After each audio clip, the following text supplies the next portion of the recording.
અરવલ્લી જિલ્લાના ધનસુરા તાલુકામાં નવી સિલોણ ગ્રામ પંચાયતના લહેરીપુરા કંપા ગામમાં આજ દિન સુધી પાકો રસ્તો બન્યો નથી। સ્થાનિકોનું કહેવું છે કે રોડ પર 1 વર્ષ પહેલા માટીકામ થયું હતું, પણ તેને પાકો બનાવવાની તજવીજ હાથ ધરાઈ ન હતી।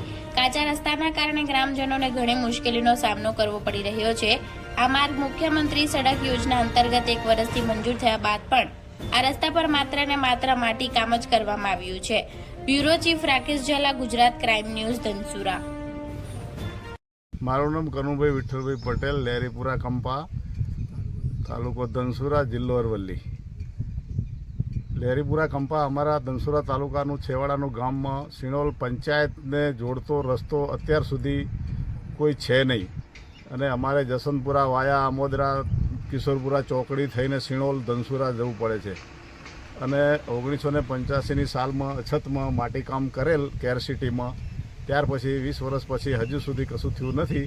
અને હમણાં 2 વર્ષ પહેલાં મંજૂર થયેલ રોડ વર્ક ઓર્ડર મળેલ, એમાં ખાલી કોન્ટ્રાક્ટર માટીકામ કરી ગયેલ જેસીબીથી, અને રોડ ચાલુ થવાની તારીખ ને પૂરું થવાની તારીખના બોર્ડ મારી ગયેલ, અને આમાં ભ્રષ્ટાચારની બહુ દુર્ગંધ આવે છે।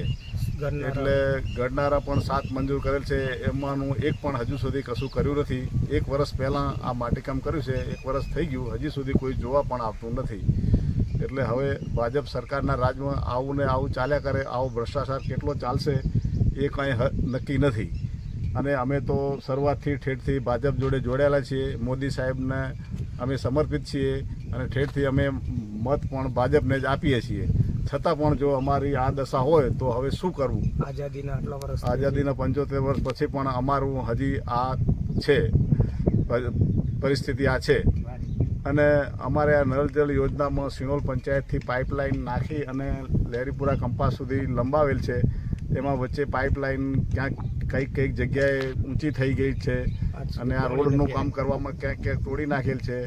અને આ ટાંકો બનાવેલ પછી એક વખત ખાલી ટેસ્ટિંગ કરવા પૂરતું પાણી 1 કલાક મૂકેલ, ને એ પછી કોઈ પાણી હજી સુધી ટાંકામાં આવ્યું નથી। એને પણ 1 વર્ષ ઉપર થઈ ગયું છે। એટલે એ પણ નળ જલ કાર્યક્રમ જે સરકારનો ચાલે છે એ પણ ફ્લોપ છે, એમાં પણ કોઈ પરિણામ નક્કર છે નહીં। બરાબર।